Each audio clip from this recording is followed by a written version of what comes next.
Welcome, everybody, to another edition of How to Beat Your Addiction and Live a Quality Life with John Giordano. I'm Scott Jones, your host. And, John, we're at the new year. Absolutely. Yeah. It's got to be a better year than last year. It's gotta be. It's gotta be. I gotta, we'll start the show with one funny thing is I saw a commercial for eHarmony, the dating site. Uh-huh. And they had this person that person was supposed to be 2020. That's who they were. They were the year 2020, and they found their perfect match, Satan. And they got Satan in 2020 walking through a park, falling in love, and talking about, I wish 2020 would go on forever. But that really sums up this year, doesn't it? Well, let me tell you something. This year has been a nightmare, especially for addicts. Yeah. Really bad. For all people, not just addicts. I mean, depression, anxiety, and loneliness, and boredom, and it just doesn't stop. Yeah, exactly. I just, I don't even know what to say anymore, John. The COVID, the craziness with the elections, the economy going in the toilet, people losing their jobs, all of this stuff adds up to one thing, which is individual people are getting hurt in many, many ways. Well, let's talk today about how can we fight this, and what are some of the things that you can do to help you with depression, with anxiety, which ultimately leads to addiction or suicide, unfortunately. And what I like to talk about today is how do we defend ourselves against these things? And I think this is really important for people out there to know. Well, before we talk about that, I'm wondering if we should address, I could be wrong, it's your deal, but, I think a lot of people are suffering from anxiety and depression and they don't even realize they are. Is that true? Excuse me. Yeah. Is that true? Or maybe they think I'll just plow through and I'll be okay. I mean, are there things you should look for either in yourself or in a loved one where you can identify when? Well, if you have depression, you don't want to get out of bed. Things that you used to enjoy, you no longer enjoy. You feel like there's no light at the end of the tunnel. And if you're suffering from anxiety, you're living in the future, okay, hanging out in the past, and you're forgetting about where you are today. So what I like to talk about, we always talk, a lot of people talk about, oh, this is depression, this is anxiety, this is addiction. But what the hell do we do with it? How do we overcome this? What should we do to at least feel a little bit better? Yeah. Scott? And there are things you could do. All things don't work for all people. But, you always, my motto is, all right, give it a shot. Doesn't work for you, change it and do something else.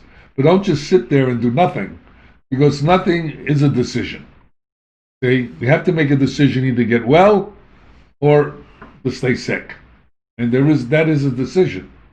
Some people think, well, I can never get out of this. A lot of people are on all these medications, and, nothing against psychiatrists, but, what happens is they keep throwing medications at people.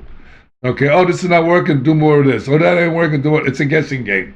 And most of the science about medications, now I'm not saying I'm against medications, I just want to let you know that. I'm for what works. If it's working for you, man, keep doing it, okay? Yeah. And that's how I look at life, okay? But there are alternatives. And, there are really hardly any research on long-term use of SSRIs or Mayo inhibitors, okay, and cross-pollination of different drugs. They're educated guesses is what's going on. Now, some of those things work for people, and I'm for it, okay? But there are other things you can do, and that's what I want to talk about today. Now, I just want to clarify for people who might not understand, when you're talking about SSRIs, what kind of medications included well, that's in that? Wellbutrin, you got Prozac, you got Effexor, you got, all kinds anxiety of and depression Zoloft, meds. right. Yeah, okay.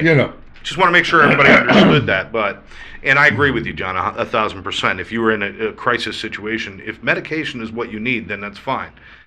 But I love the idea that you want to tell people, because nobody does that. Everybody says, here's all your problems, but nobody says, here's something you can do. you're going to do that. Well, that's the whole issue. You see, look, medications can be used as a short-term intervention because the alternative medicines or alternative treatments, rather, okay, take a little time. All right, you got to build your body back up. For instance, let's look at depression and anxiety. Okay, exercise. All right, exercise when you have a heart attack. Exercise is when they doctors tell you all the time. Exercise is so important, and it's aerobic exercise, not anaerobic. Anaerobic meaning just picking up weights. Aerobic, you're going to get your breath, your heart pumping. So you're talking about like running and walking and running, swimming, bicycling. Okay. I mean, if you don't have any money, you can walk. Okay. And if you can't walk, you sit. No, I used to teach handicapped people.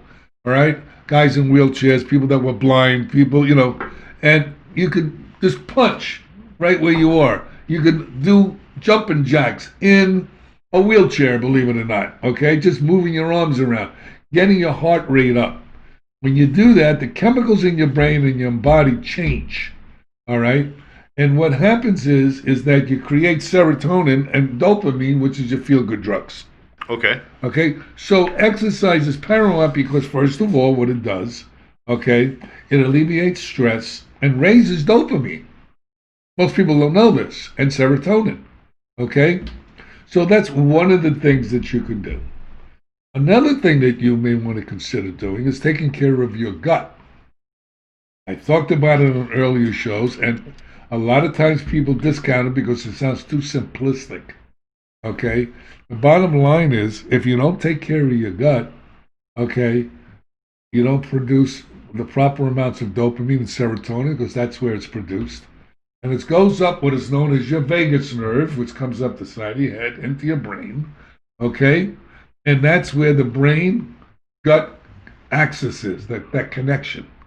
So you need to take care of your gut, okay? So now how do you do that, okay? Well, first of all, your diet, okay, has to be minimal sugars, minimal processed food. I say minimal because it's so difficult to get away from all this stuff. Yeah. I mean, being realistic. No, don't eat processed food. Don't eat any sugar. And people go, well, how do you do that? Because everywhere you turn, that's what we have. Right. So you want to minimize it. I believe in reality, all right? I can't go all the ways to one end and all the ways to the other because it doesn't work. Right. You have to just stay in the middle as best you can. So if you minimize your sugar intake, you minimize your all these other foods that are garbage, all right, then you take probiotics, prebiotics, which very important to take with the probiotic. Probiotic is the seed, you want to look at it that way, and prebiotic is the rain. So you take probiotics, prebiotics, and then you take enzymes. So your absorption of the nutrients from your food, okay, goes into your body where it belongs. So on that basis, that will help you, believe it or not, with your depression and your anxiety. Now, to take it a step further, okay, there are nutrients you can take. All right? You can take a thing called SAMe, okay? You can take GABA, all right? You can take omega-3s, helps with depression. Okay, GABA will help you, and 5-HTP will help you with your anxiety. Does it work for everybody? No, but it works for a lot of people. See if you're one of those people. If not, you just keep experimenting instead of sitting and just crying about it. We all go through these things. If you read my book, the new book. Okay, the new book, which is The Kid from the South Bronx Who Never Gave Up. That's my life story. And if you want to talk about depression and anxiety, read my book, but you could see how I got out of it. Okay? And that's why I wrote the book. I wrote it to help people, to motivate people. I was homeless. I got betrayed by my therapist. I got betrayed by my doctor. I got all kinds of things that happened to me in my life. Okay? And how I learned from it and how you can learn from it. And, give it a shot. If it doesn't work for you, use it as firewood or something. I don't care. All right? But those are important things that you need to look at if you want to get a handle on anxiety, okay, and depression. Also, what you can do is meditation. Meditation's been around for, I don't know, 1,000 years, okay? And it's so simple. You breathe in for the count of 5, hold your breath for the count of 3, breathe out for the count of 5, hold your breath for the count of 3, and repeat the process, okay? And just calm your brain. It's very important to give that a rest. That's why sleep is paramount. Okay? And most addicts and alcoholics have a hard time sleeping. I have a hard time sleeping myself. So I got to, I take tryptophan, I take 5-HTP, and I take melatonin. Sometimes it's working really well, other times it doesn't work well. Look, it's just life. But sleeping is very important because that's when your brain recalibrates itself. So you have to look at that. You have to treat yourself in a way that's going to heal yourself. And everything affects everything else. If you're feeling lonely and bored, take a walk. Get out of that environment. Okay, change your location. That'll change your mind. Okay, believe it or not. But you have to do something. If you sit around and ruminate, you're done. Okay? You're just done. And that's what people do. Now, John, I mean, I love this stuff in the exercise and the sleep and the proper diet and taking care of yourself and doing all that nutrients. Does the people that you have in your life, the people that you spend time with, do they play a role in depression and anxiety as well? Could that be a problem? Absolutely. All right? Birds of a feather flock together. All right? It's real simple stuff. If you're hanging out with people that are negative and always depressed and always, poor me and this and playing victim, well, guess what? It's going to affect you. You want to put yourself around more positive people. And in these days, it's kind of hard to find. Yeah, it is. And I know that. Okay? But you have to do your best. You can't just sit around and say, oh, there isn't anybody positive. Oh, I don't know. It's too hard to do this. Oh, it's too... Listen, man. You could do all this baloney all day long, and you're not going to go anywhere. The bottom line is this: you have to push yourself, because if you don't, who's going to? And that's just the way it is. But that's a good point. And be careful how you talk to yourself. That's another thing. We have all this conversation going on in our heads. All right. Oh man, I don't know what to do. I'm out of money. Oh man, I don't know what to do. How am I going to pay my rent? How am I going to do this? How am I going to... And that's all real. I understand that. I've been there, done that. Okay? But what's more real is that you got to figure out this way. This is where you're at, and you got to look how you can change things. Okay? And if it doesn't work, it doesn't work. But all you can do is just do the best you can. Listen, I had no place to live. I lived in my closet in my karate school. I mean, I stayed at a friend's house on a couch. It wasn't comfortable. I didn't like it, but I made the most of it as best I could. Read the book, you'll see what I'm talking about. All right? Was it easy? No. Was I disgusted with myself? Yes. Did I feel like a loser sometimes? Yes. Okay? But I changed that thinking. And by changing my thinking, I changed where I was at. And when I changed where I was at, things got better. Well, I think when we're going through and we're looking back on the year that was 2020 and all the problems people have had, there's probably a lot of people that didn't have a lot of depression or anxiety before, and maybe they've fallen into it this year. So it's relatively new. Is there a difference between somebody who is maybe just developed a problem with anxiety, depression, and sadness and that, and a person who's had it for their whole lives? I mean, who, have almost built workarounds where they can stay depressed and anxious, but they just find ways to function. I mean, there's a big difference between somebody who's had it for a long time and somebody who hasn't. Well, right? you know what it is? It's severity. Some people are severe. I know people that have severe depression and anxiety, and they really have a hard time. Okay. But it's important they do something about it. I mean, that's... Well, here's the problem. People do a lot of things about it, and a lot of stuff is not working. Right. So they give up. Okay. See? There's a lot of different things out there you could do. But you got to be a detective, and you got to go out there and try different things and see what works for you, because everyone's different. Everybody has a different Sure, footprint. sure. Okay, it's not easy.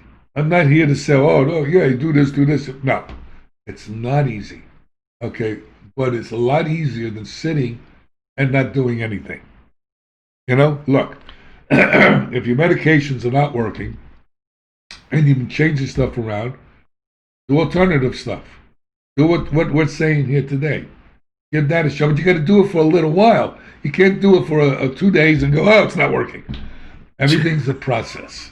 And that's what people do. John, it's like the guys who go to the gym and they Right, go like twice, and they're like, oh, I don't see a difference. I'm done. Right. And then they go buy some ho-hos No, and ding-dongs I and got a sit on better the one. sofa. How about the guy that goes to the gym for a month, starts feeling really good, and says, now I don't have to go anymore. Oh, yeah, there you go. Yeah. So you got to be, what the whole key is consistency. Okay, it's consistency. And then there's a little thing, or big thing, whatever you want to call it, called a God of your understanding. Okay? I believe everything I went through, and this is just for me, that I went through are my lessons in life. There are no failures. There are only lessons. And if you learn from your lessons, you can change your outcomes. If you don't, and you're doomed to repeat them, and you just keep doing it over and over and over again. And then that self-talk, okay, I don't know if I'm going to do this. I don't know if I can get out of this. And the brain's job is to want to help you to do whatever you think you should do. And if you think you should be sad, and you think you should be lonely, and you think you should be all these things, it'll accommodate you. Okay? And it really may sound a little strange to some of you, but that's the truth. You have to turn it around. And you say, well, it's so hard. I can't turn it around. Well, who's in charge? You. That's a good point, yes. You're in charge. Listen, if you're thinking about one way of thinking, why not think about another way of thinking? Well, it doesn't work. I tried this and I tried that. The problem is you tried, you didn't do it. You see? And you have to understand that life keeps showing up, and there's a reason why things are happening to you, I believe. And I believe those things can make you stronger, can make you weaker, or you can just check out. Well, it depends how you want to do it. Absolutely. Now, we're talking about anxiety, depression, which could affect anybody. And at some point, everybody's affected, I think, by something. It happens. It might be short term, it might be long term. How does anxiety and depression play into addiction itself when we're talking about that? Here's the deal, okay? If you're genetically predisposed for addiction, that means you have a gene, there is a gene for addiction. It was founded by a Dr. Kenneth Blum and Ernie Noble, and Dr. Blum is the geneticist that I work with. I'm part of a team of 25 universities of scientists that are working on addiction, depression, anxiety, the human condition. And what you have to realize is that, what is depression? Okay, what is depression? That's what we have to look at, first of all. What is it? We're fighting something, we have to identify. What is it?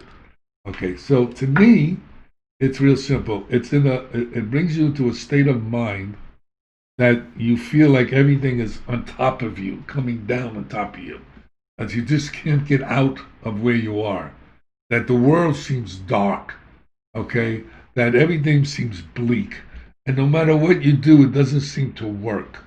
You don't even want to get out of bed in the morning. You feel like, why bother? Okay, so that's depression, my view of the world. I mean, there's other ways you can look at it. And then anxiety is when you're pumped up and you're worried about everything, you're trying to control everything, and it's like you push this down and that comes up. You push this down, what do you call that? Oh, whack-a-mole. Whack-a-mole. You hit the whack here, the other guy comes up. So anxious, you feel like you can't control everything, okay? And what happens is that you get overamped, okay? Your heart palpitations happen. You can't sleep at night. So what do people do that are predisposed for addiction? They use drugs. They use alcohol. They do shopping if they have money. Okay, they eat food out of balance. Okay, they blow up. All right, they do all kinds of different, sex addiction, gambling addiction, looking for an escape, looking to medicate. Okay, those feelings, but it doesn't work. He goes, it's like putting a band-aid on the cut, but not taking care of the cut. Absolutely. But is it true that sometimes everybody, like, and I think I said it a moment ago, everybody gets a little feeling sometimes. I mean, there's times when I have a little bit of depression, not a big depression, but just a little bit. Well, there's a difference. But there's feeling down or there's depression. Right. That's what I was going to say. Exactly. And I have to realize, so you're having a down moment. That's okay. It's okay if I start worrying about feeling a little bit down once in a while. Generally what I find, and correct me if I'm wrong, John, is when I start to feel a little bit like that, just kind of that gloomy day, feeling a little bit down, things aren't perfect right now and I feel a little off, just get up and do something, and usually that's okay. And it's okay just to let that wash past me, right? Well, here's the deal. Okay, it's like I said earlier, you have to get out of where you are and change the way your mind is thinking. Yeah. Because your mind can be your best friend or your worst best enemy. Okay? So you need to understand that you're in control of your mind. You may not be in control. Relationships are interesting because I do a lot of couple therapies and stuff like that. And it winds up being a control issue with each other. And they go under the guise of wanting to help each other. Listen, there's a saying we have in karate, okay? The teacher will appear when the student is ready. Okay? You can't force that. All right. Okay? So if you're in a relationship and you trying to force people to be a certain way that you think is best for them, okay, stop. All you have to do is you plant the seed. If they choose to water it, fine. If they don't, either you learn to accept it or say adios. Otherwise, you're going to torture yourself and you're going to torture the other person. Agreed. And it all begins with us. It has nothing. Let me tell you, I'm married 4 times. My father said, keep doing it till you get it right. So, anyway, this 4th marriage that I'm with for 25 years, this woman, the best woman I've ever been in my life, what really helped me, okay, I used to blame the other person. Oh, she didn't want to have sex enough, or she was nasty, or she don't believe in me, or all this other kind of stuff. But what it really was about, Scott, was about John. Okay? I needed to work on me. I needed to look at me, not at the other person. Everything goes here. You see my shirt I'm wearing? Knowledge is power. But without action is meaningless. So I went to therapy. I looked at John. I stopped blaming the other person because that does no good anyway. Okay, I stopped trying to change the other person because I can't even change me. How am I going to change them? Right. So, and I got to tell you, I have the best relationship in the whole planet. We don't fight. We don't argue. We'll have a disagreement. We laugh afterwards, and we do what's best for both of us. And that's just the way it works. But we're both in recovery. We both have been to therapy and still go to therapy at times. We go to our meetings. We do everything we need to do to take care of ourselves. And that's what this show is about, to take care of yourself. If you don't take care of yourself, who's going to take care of you? If you wait for the other person to take care of you, forget it. Okay? Because you got to take care of yourself. That's how you get stronger. And the bottom line is that when you have adversity and you have things coming at you and you overcome it, okay, that's how you get more powerful. And that's just the way it is. So these things that a God of your understanding may be throwing in your way, all right, is to help you to grow as a human being and to be more powerful. Like when with karate, I always put my students against people that are way better than them because they have something to achieve, something to attain, instead of somebody at the same level or below their level. My girl fighters, my women fighters, I always made them fight men, never fight girls. Right. Or women. They had to fight men. Okay? So that's how you become stronger, when you have that resistance. Right? So instead of looking at it as a down, maybe look at it as an up. But that's up to you out there. look, I know things are not so good today. I understand. I mean, I've had friends just recently die from this, from different things. Some from COVID, some from a heart attack. As you get older, as you get older, I mean, Yeah, unfortunately, it happens. Yeah. I'm 74 years old, and I can't believe that I'm 70 because in my head I'm 12. You know, but what can I tell you? All right, and the bottom line is I see people that I love and I care about and dying, and believe it or not, a lot of them died because they didn't take care of themselves. My listen. Most important, everybody think money's important and cars and houses and all this baloney. If you don't have your health, you have nothing. You have zero. Because I have friends of mine that are millionaires, they don't have their health, and they'll trade everything in for their health. And that's just the way it is. So you need a healthy mind and a healthy body. You see, most treatment centers and things, unfortunately, that's what I do consulting for treatment centers, the ones that want to listen, okay, uh, they treat people just psychologically. Now, that's an important piece. I'm Right. not saying it's not. There's trauma, there's inner child work, there's abuse, and on and on and on and on. But there's also a medical condition people have. They have low thyroid, which causes depression and anxiety. They have leaky gut syndrome. Look this stuff up. Leaky gut syndrome, H. pylori, okay, hypoglycemia. Look all of these things, ailments up. They cause depression and anxiety and suicidal ideation. Men, okay, as they get older, have low testosterone. Low testosterone can also cause depression.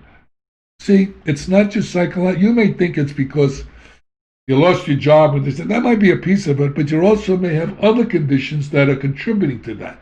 You need to get a thorough physical. You need to look at all the possibilities so you do the best you can to fix everything, okay, as best you can, okay, and then deal with the psychological as well. That is an issue, actually. You brought that up. It's interesting because in most treatment centers, I'm not going to say all because there are some that are doing it, but in most treatment centers, once you get through the detox phase, there is no more physical treatment. It all becomes psychological. And, the detox is the physical, but it's really about stabilizing the physical body. So you're saying that's a big component that's missing in a lot of places is thinking about the physiological being itself. Because if you walk out of there and mentally you feel okay, but your body still doesn't feel good, that'll beat you out. You'll end up feeling bad sooner or later, mentally too. Well, here's the deal. There are a lot of alternative treatments that are really great. There's neurofeedback, there's biofeedback. All right, there's acupuncture. It's only been around 5,000 years. I mean, what the hell do they know? Right? There's hyperbaric medicine, which is oxygen and depression, which helps heal the brain. You can have certain allergies can cause depression. People don't even realize this stuff. Heavy metals, okay, yeah. And it's in our food. It's in our water supply.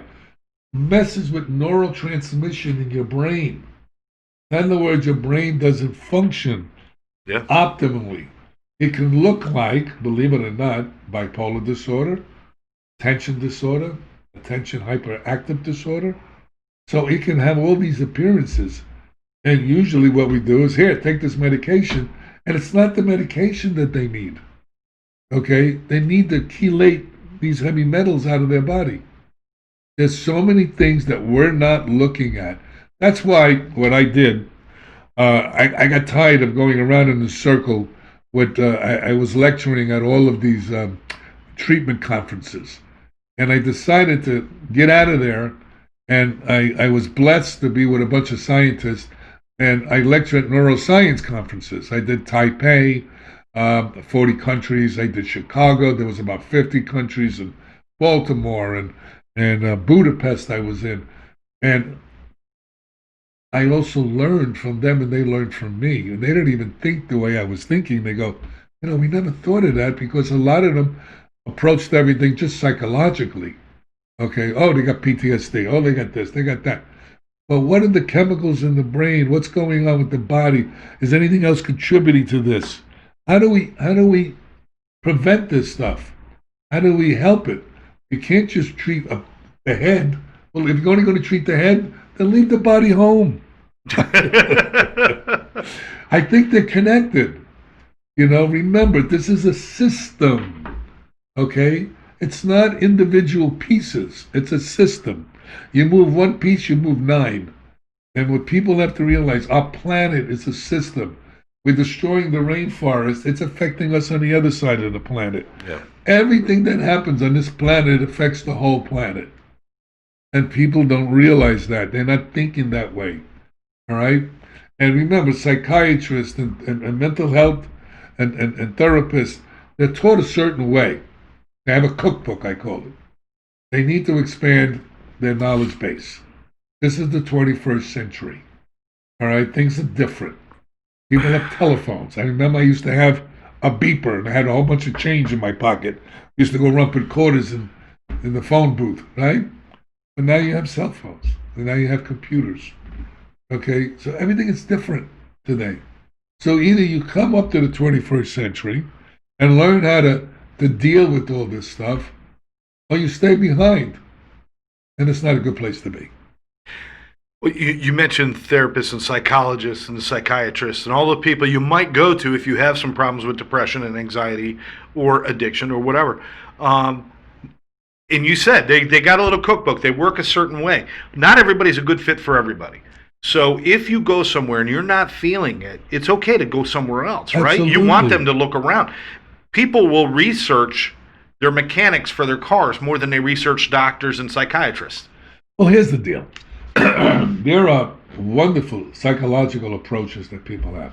I always tell people, if you go to a therapist, see if they do a technique called EMDR. All right, eye movement desensitization reprocessing, founded by Dr. Shapiro. Okay, it's great for trauma, right? I redeveloped it because I'm an NLP trainer also, and also a hypnotherapist, and also a karate expert, which we use like breathing techniques, or holotropic breathing. And I combined all those methodologies together, and I formed another technique called TRT, Trauma Release Technique, okay, which I felt worked a lot better than the other one. I'm always looking to upgrade things. It's like, like anything else, you upgrade your computer, right? So it's the same stuff. You want to find somebody who does NLP, neuro-linguistic programming, okay, EMDR, type of those. What's going to happen, I believe, eventually, Scott, therapists are going to have to learn about nutrition. They're going to have to learn about alternative medicine and combine that to their therapeutic interventions. Okay? We can't keep doing the same thing over and over again expecting different results. John, I think that's probably a whole nother show we're going to have to do. Yeah. When you've got these therapies and these treatments, things like you said, acupuncture and other, before the word holistic actually got bastardized by a lot of people out there, real holistic treatments that really work, they've been around for centuries and centuries, yet they're still not accepted in modern medicine. Well, you know, and it's why? I'm going to tell you why. Why? It's so interesting. You know why therapists and doctors don't change? And what's the funniest part is that we're therapists are supposed to help people change, but they don't change. So, change is for everybody, okay?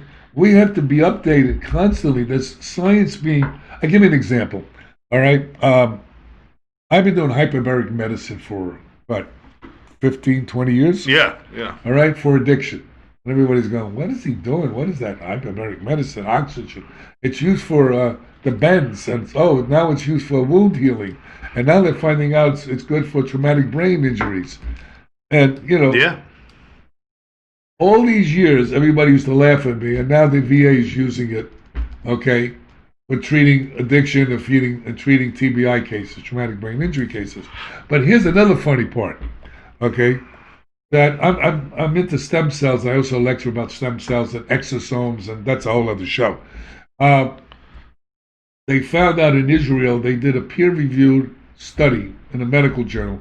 Peer-reviewed means that there's a whole bunch of doctors and scientists on a board. They look at your research and they see if it's done properly, All right? What they found out, which is very interesting, is that if you go 5 times a week in an atmosphere of 2 atmospheres which is 15 pounds per square inch pressure on the body, which drives oxygen into the body, all right, for 3 months, 5 days a week, you grow 20% the telomeres. Now, what are telomeres?